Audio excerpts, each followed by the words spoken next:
इसके पहले हमने reaction due to carbonyl group के कारण पढ़ा था। अब यहाँ पढ़ेंगे reaction due to carboxylic group. माने यह कार्बोक्सिलिक ग्रुप जब टूट जाए तब क्या बनता है, तो उसके लिए डीकार्बोक्सिलेशन, मतलब कार्बोक्सिलिक ग्रुप का बाहर निकलना। देखिए रिएक्शन, यह हम कार्बोक्सिलिक एसिड ले लें आर्स, या कार्बोक्सिलिक एसिड या कार्बोक्सिलिक एसिड का साल्ट। यह क्या है, कार्बोक्सिलिक एसिड का साल्ट ये ले लें या कार्बोक्सिलिक एसिड। तो यह सोडियम एसीटेट है,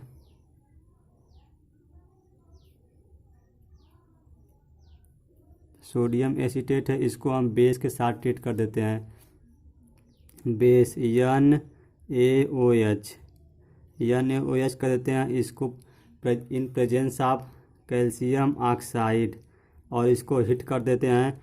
तब हमको हाइड्रोकार्बन यानी एल्केन मिलते हैं। देखिए यहाँ से यह रिप्लेस हो जाएगा, बाहर निकल जाएगा, और यहाँ H, केवल H बचेगा। यह सब बाहर हो जाएंगे तो देखिए R, और यह सब बाहर H, हमको एल्केन मिलता है। एल्केन और बाकी बस सब बाहर निकल गए। Na2, 2 सोडियम है तो Na2, और बाकी CO3, 1 2 3, 1 2 3। अब इसकी एक एग्जांपल में आप देख लीजिए, जैसे हम ले लें CH, R की जगह CH3 और C double bond OO Na। इसको हम बेस के साथ ट्रीट कर दें, NaOH in presence of CaO। इसको हिट कर दें हम, तो हमको यहाँ से यह सब जो है बाहर निकल जाएंगे। यहाँ केवल हाइड्रोजन बचेगा, और यह सब बाई प्रोडक्ट के रूप में बाहर चले जाएंगे। तो आप देखिए यहाँ पर CH3 और एक H, यह वाला, तो आप यहाँ पर CH4 लिख सकते हैं। देखिए हमको मेथेन हाइड्रोकार्बन मिल गया, या आप इसी को एल्केन कहते हैं। और बाकी आप बाहर दिखा दीजिए Na2CO3। अब इसके हम मैकेनिज्म आपको दिखाएंगे। चलिए मैकेनिज्म देखिए,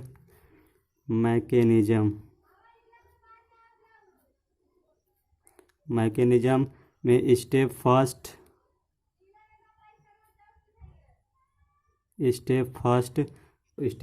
में formation of carboxylate ion. Step first में आप लिखेंगे formation of carboxylate ion.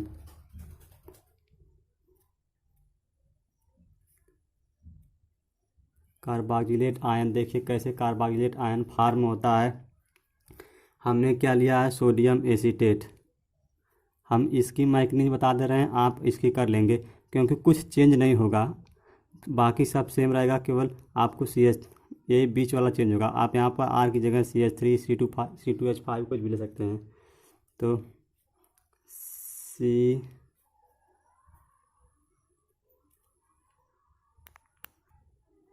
Na sodium, इसको हम क्या कर दें, आयोनाइज कर दें।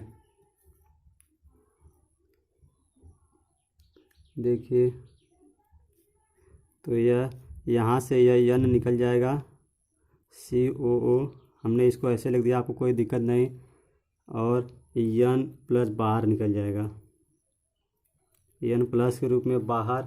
और एक बात और देखिए, हमने यहाँ भूल गया है, हमने अभिक्रिया बेस की उपस्थिति में करवाई है, तो NaOH है, यह आयोनाइज होगा, तो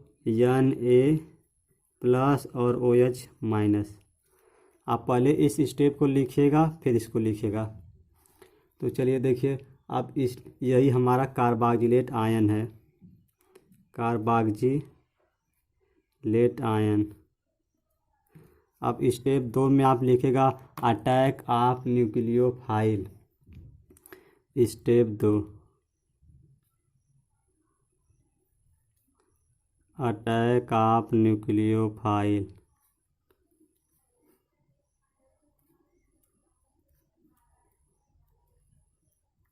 अटैक ऑफ न्यूक्लियोफाइल, न्यूक्लियोफाइल कौन है, आप जानते हैं कि OH का BF यहाँ पॉजिटिव प्लस OH। आप जानते हैं कि OH जो है न्यूक्लियोफाइल के जैसा बिहेव करता है। अब यह न्यूक्लियोफाइल है तो अटैक करेगा कहाँ, जहाँ इलेक्ट्रॉन की कमी हो। तो देखिए आप RC, हम इसी स्ट्रक्चर को ओपन करके दिखा रहे हैं, O- प्लस न्यूक्लियोफाइल जानते हैं आप OH है, यही आपका न्यूक्लियोफाइल है।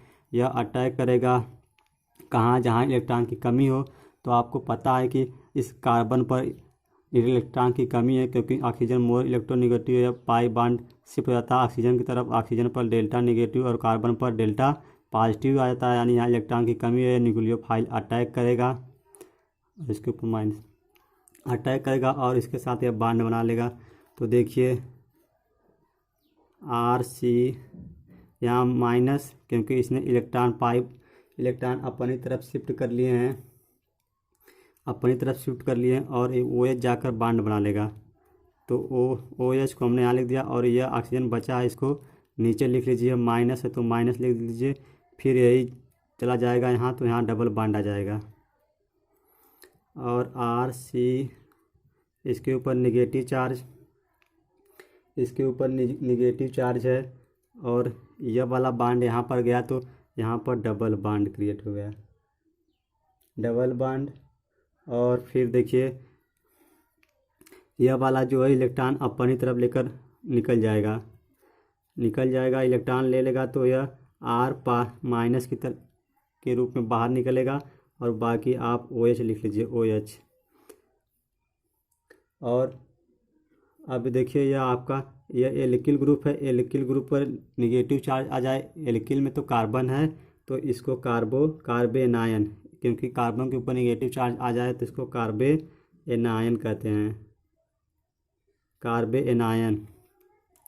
अब देखिए क्या होता है, यह अब formation of step third, formation of hydrocarbon. देखिए अब यही आप पहले इस एल्किल ग्रुप को लिखिए, R के ऊपर निगेटिव चार्ज, अब इसी को लिखिए और उल्टे लिखिए। देखिए हमने HO और बाकी जो करते हैं लिख लीजिए। ऑक्सीजन के ऊपर निगेटिव चार्ज और यहाँ पर डबल बॉन्ड हो। इसके बाद क्या होगा, देखिए यह ऑक्सीजन मोर इलेक्ट्रोनेगेटिव है, मोर इलेक्ट्रोनेगेटिविटी एटम है, यह इलेक्ट्रॉन अपनी तरफ शिफ्ट कर लेगा, और यह हाइड्रोजन जो है H+ के रूप में बाहर निकलेगा, और यह H+ को यह पकड़ लेगा। तो यहाँ पर RH, देखिए हमारा हाइड्रोकार्बन बन गया, हाइड्रोकार्बन। और बाकी आप जो कहते हो लिख लीजिए। देखिए यह ऑक्सीजन माइनस चार्ज, क्योंकि इसने इलेक्ट्रॉन ले लिया तो इस पर निगेटिव चार्ज, और बाकी यह जो कहते हो आप लिख लीजिए। यह ऑक्सीजन पर निगेटिव तो निगेटिव, और यह डबल बॉन्ड है, डबल बॉन्ड को यहाँ पर लिख लीजिए। अब यहीं पर देखिए जो हमने सोडियम लिया था, जो सोडियम बचा हुआ है, इसी के साथ रिएक्ट कर वह Na2CO3 के रूप में बाहर। तो आप इसको लिख लीजिए स्टेप फोर्थ में। देखिए यही का आपका माइनस, और यह माइनस, यह डबल बॉन्ड, दो हम सोडियम ले लें तो यही एक इसके जाके साथ जुड़ जाएगा और दूसरा इसके साथ, तो हमको Na2CO3 हमारा जो बाई प्रोडक्ट था वो बन गया। सो फ्रेंड, यदि आपको वीडियो समझ में आया हो या मैकेनिज्म समझ में आया हो तो आप वीडियो को लाइक कर दीजिए, और चैनल पर नए तो सब्सक्राइब कर दीजिए।